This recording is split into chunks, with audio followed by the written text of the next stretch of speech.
একটা কথা কি জানো তো বন্ধুরা, আমরা সব সময় প্রত্যেকেই অন্যকে দোষী সাব্যস্ত করতে খুব ভালোবাসি। যদি কোনো ঘটনা ঘটে যায়, বিপদ ঘটে যায়, সেই ঘটনাস্থলে যে মানুষটা থাকে সব সময় আমরা তাকেই দোষী সাব্যস্ত করি। একবারও ভেবে দেখি না যে সেই ঘটনাস্থলে আমিও থাকতে পারতাম। তো কোনো ঘটনা, কোনো বিপদ যদি ঘটে সেটা কিন্তু তখনও ঘটতো। এখন ওই মানুষটা আছে বলে যে ওই মানুষটাই দায়ী সেরকম কিন্তু বলা যায় না। সমস্ত কিছুই কিন্তু আগে থেকেই পরিকল্পিত থাকে। আমাদের উপরে যিনি বসে আছেন তিনি কিন্তু সমস্ত কিছুই আগে থেকেই লিখে রেখেছে, কখন কার কিভাবে বিপদে পড়বে। তাই আমরা যতই চেষ্টা করি, যতই কাউকে দোষী সাব্যস্ত করি যে তারই দোষ, এটা কিন্তু কখনোই না। তো চলো আরও তোমাদের সঙ্গে কথা হবে, তার আগে আমার পরিচয়টুকু দিয়ে দিই। নমস্কার বন্ধুরা, কেমন আছো তোমরা? আশা করি তোমরা সকলে ভালো আছো, কিন্তু আমি একদমই ভালো নেই এবং আমার পরিবারেরও কেউই ভালো নেই। তো সিম্পল ব্লগস উইথ অনুসা চ্যানেলের সকলকে স্বাগত জানিয়ে আজকের ভিডিওটা শুরু করলাম। আর ভিডিওর প্রথমেই তোমরা দেখলে ঘরে এসে দেখালাম বাবু শুয়ে আছে। তোমাদের আগের রথযাত্রা মানে ফিরতি রথের দিনে যে ভিডিওটা দেখিয়েছিলাম তাতে বলেছিলাম যে কুট্টুসের সকাল থেকে জ্বর, জানি না এর পরের নাম্বার কে আছে। তো আজকের ভিডিওটা দেখে নিশ্চয়ই তোমরা বুঝতেই পারছো এরপরে কে অসুস্থ হয়ে পড়েছিল। হ্যাঁ, সেই দিনই মানে ফিরতি রথের দিনই সারাক্ষণ এত হই হুল্লোড় করলো, রথ দেখতে গেল, মেলায় এত লাফালাফি করলো জাম্পিংয়ে, কিন্তু সেই দিনে রাত্রে এসেই ঘুমিয়েও পড়েছিল জানো। রাত 12:30টার সময় মানে হঠাৎ উঠে বমি শুরু হয়েছে, সবাই শুয়েও পড়েছে। তো সেই দিনেই রাত্রে 5বার উঠে বমি করছে, একবার করে বমি করছে, শুয়ে পড়ছে, ঘুমিয়ে পড়ছে, আবার আধ ঘন্টা ছাড়া ছাড়া উঠে মা বমি করবো, এই করে সারা রাত মানে 2:30টা পর্যন্ত এই চলেছে আমাদের। তার সাথে তো জ্বর আছেই। তো সকাল থেকে বমিটা আর হচ্ছে না, কিন্তু প্রচণ্ড জ্বর, একদমই উঠতে পারছে না। মানে দুটো ঘরে দুটো বাচ্চা যারা সারাক্ষণ আমাদের বাড়িটাকে মাতিয়ে রাখে, ছোটাছুটি লাফালাফি, ওদের পিছনেই আমাদেরকে সবসময় বকতে হয়। তারা দুজনেই দুটো ঘরে পড়ে আছে, নিস্তেজ হয়। এই অবস্থায় কে ভালো থাকতে পারে বলো তো? তাই বুঝতেই পারছো বাড়ির প্রত্যেকের মনের অবস্থা কীরকম বা প্রত্যেকে কীরকম আছে। একজন করে একটু সুস্থ হচ্ছে, পুরোপুরি সুস্থ হচ্ছেই না, একটু করে সুস্থ হচ্ছে, আর একজন করে শুরু হচ্ছে। তো এই চলছে এখন বাড়িতে।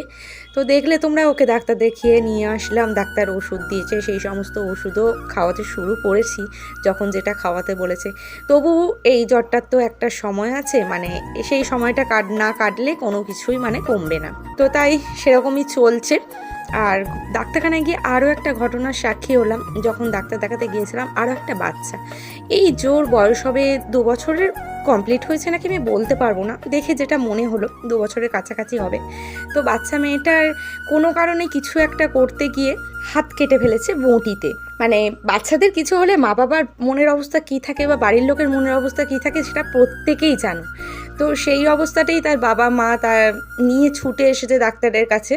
তো কীভাবে কেটে গেছে বলতে পারবো না, তবে জানি সবসময় মাকেই দোষী সাব্যস্ত হতেই হয়, কারণ বাচ্চাদের কাছে বেশিরভাগ সময় মায়েরা থাকে। তাই মাকেই শুনতে হয় যে কি করছিলে, কিভাবে কেটে গেল, দেখতে পারলে না। আসল ঘটনা সেটা নয় গো, আসল হচ্ছে বলা যায় না কখন কার কী ঘটে যায়, বলা যায় না। আমাদেরও তো বাড়ির দুটো বাচ্চার মাথা ফাটলো, বাবুরও মাথাটা কেটে গেল, কুট্টুসেরও কেটে গেল, এমন কাটলো 4টে সেলাই করতে হলো। সাবধানের মান নেই, কথাটাই আছে। তো তাকেও নিয়ে ডাক্তারখানা আসলো, ডাক্তারের কাছে। ডাক্তার দেখলো, দেখে প্রথমেই বলে দিল যে মাংস কেটে গেছে, আমার কিছু করার নেই, এটা সেলাই করতেই হবে। মোটামুটি 3-4টে সেলাই পড়বে, তো আমি করে দিতে পারবো, কিন্তু তোমরা সহ্য করতে পারবে, তোমরা বাবা মা তো একদমই সহ্য করতে পারবে না। আমার কাছে অত স্টাফ নেই যে যারা ধরতে পারবে ওকে, যেহেতু এতটা বাচ্চা নিয়ে সোজা নার্সিংহোমে চলে যাও। তো সেই রকমই ওরা নিয়ে বেরিয়ে চলে গেল। তো এরকম একটা ঘটনার সাক্ষী হলাম। আর এখন আকাশের অবস্থাটা কী হয়েছে দেখেছো? কালকে বললাম না রাত্রে বাবু বমি করেছিল, তো বিছানার চাদরটা তাই জন্য তুলে কেচে টেচে দিয়েছিলাম আজকে, কিন্তু আকাশের অবস্থা এতটাই খারাপ, মানে জাস্ট কিছুটা জল ছড়েছে, তারপরেই এইরকম আকাশের অবস্থা। দেখো বৃষ্টিও শুরু হয়ে গেছে, তাই তুলে নিলাম মোটামুটি।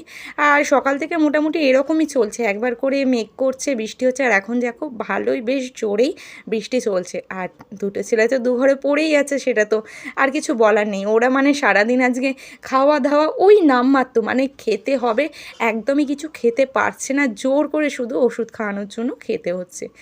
আর মাঝে মাঝে ঘুমিয়ে পড়ছে, শরীর দুর্বল যেহেতু, আবার মাঝে মাঝেই উঠে পড়ছে, উঠে কান্নাকাটি শুরু করে দিচ্ছে। আমাকে তো সরতে দিচ্ছেই না, সেরকমই পূজাকেও সরতে দিচ্ছে না কুট্টোর সামনে থেকে। আর এই দেখো, যেটা পছন্দ করে সেই রকমই দিয়েছি, কিন্তু একটা জিনিসও খায়নি। ওই একটা ক্যাডবেরির পিস খেয়ে তারপরে ভালো লাগছে না বলে ফেলে রেখে দিয়েছি। আর বিছনার অবস্থা তো কী হয়ে আছে সেটা দেখতেই পাচ্ছ। খেললাম দিয়েছি যে বসে বসে খেল, সেইটুকুও ভালো লাগেনি, সমস্ত ফেলে রেখে আবার শুয়ে পড়েছে। এটাও খুব ভালোভাবে জানি যে জ্বরটা একটু ঠিক হয়ে গেলেই আবার কিন্তু সেই ছোটাছুটি হুড়োহুড়ি দুবাই শুরু করে দেবেই। এখন যেহেতু শরীরটা খারাপ তাই সারাক্ষণ শুয়ে আছে, তবুও যে মনটা মানতে চায় না। তো আবার সন্ধেবেলা আসলাম তোমাদের কাছে। সেই দুপুরবেলা খাওয়া দাওয়ার পর থেকে এর সঙ্গে মায়েরও শুরু হয়ে গেছে, মানে মাও বলছে গা হাতে যন্ত্রণা করছে প্রচণ্ড, আর সর্দিও আছে হালকা, গা জ্বর ভাব। তো আর একজন মানুষও বললো, জানি না কি হবে এরপরে। তো এইভাবেই চলছে। আর সন্ধেবেলা আসলাম একটু দুধ গরম করার জন্য, মানে কিছুই তো খেতে চাইছে না, তো সর্দিটা ভিতরে আছে। একটু চকোস কিনে এনেছিলাম যখন ডাক্তারখানায় গিয়েছিলাম, তাই জন্য ভাবলাম একটু যদি চকোসটা দিই, ও পছন্দ করে চকোসটা, তাই একটু দুধটা গরম করলাম, তাও একবারে পাতলা করে করেছি, মানে হাফ দুধ হাফ জল, যেহেতু হজম করাটা প্রবলেম হবে সেই কারণে। তো ওদিকে দুধটা করে আর এদিকে রাতের জন্য রান্নাটা বসিয়ে দিলাম। যত যাই হোক বাড়ির আদার্স মেম্বারগুলো তো আছে বলো, মন খারাপ হোক যত যাই হোক, কাজের সময় কাজটা কমপ্লিট করেই নিতে হবে। তো সেই কারণেই রান্নাটা বসিয়ে দিয়েছি। আর আজকে রাতে রুটি আর ছোলার ডাল করব। তবে ওদের দুটো বাচ্চার জন্য একটু পরোটা বানিয়ে দিয়েছিলাম, কিন্তু তাও খায়নি জানো। কুটুস খেয়েছে ওই হাফ, আর বাবুও খেয়েছে হাফ, এই রকম সব খাওয়া দাওয়া চলছে। তো চলো রান্নাটা কমপ্লিট করে নিই, তারপরে সে তো শুয়েই আছে, মানে ঘুমাচ্ছে, তাকে গিয়ে তারপরে তুলবো, খাইয়ে দেবো। তো চলো এদিকে রান্নাটা আমি বসিয়ে দিলাম, এবার সোজা ঘরে যাই, ঘরে গিয়ে দেখা যাক। আর আমার জন্যও না একটু আজকে চা বসিয়েছি, কারণ আমারও প্রচণ্ড মাথার যন্ত্রণা করছে এই সমস্ত চিন্তা করে করে, আর সত্যি মাথা ঠিক থাকছে না। তাই ওদিকে একটু চা বসিয়ে আর তরকারিটা বসিয়ে আমি ঘরে ওর খাবারটা নিয়ে চলে এসেছি। একদম অল্প করেই দিয়েছি, দেখি এটা কতটা কি খায়। তো এখনও ওদিকে ঘুমাচ্ছে, আর আমি ওর দিকে খাবারটা নিয়ে চলে এসেছি। চলো খাবারটাও রেডি করে দিই। দুধ এখনও চকোসটা দেওয়া হয়নি, আর দুপুরে খুব একটা ভালোভাবে ঘুমাতে পারিনি, এই 4:30-5টার দিকে একটু ঘুমিয়েছে, তাই জন্য আর ডাকছিলাম না। তো চলো এবার উঠিয়ে বসাই ওকে।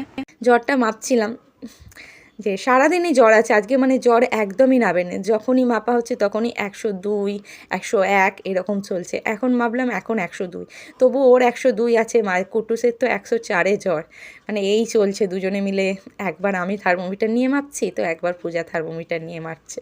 তো ওকে চলো খাবারটা খাইয়ে দিই, আর আমারও চাটা ওদিকে আছে, চাটাও নিয়ে চলে আসি। আজকে আর ভিডিওটা বেশি বড় করতে ভালো লাগছে না, একদমই মন মেজাজের কোনো ঠিক নেই।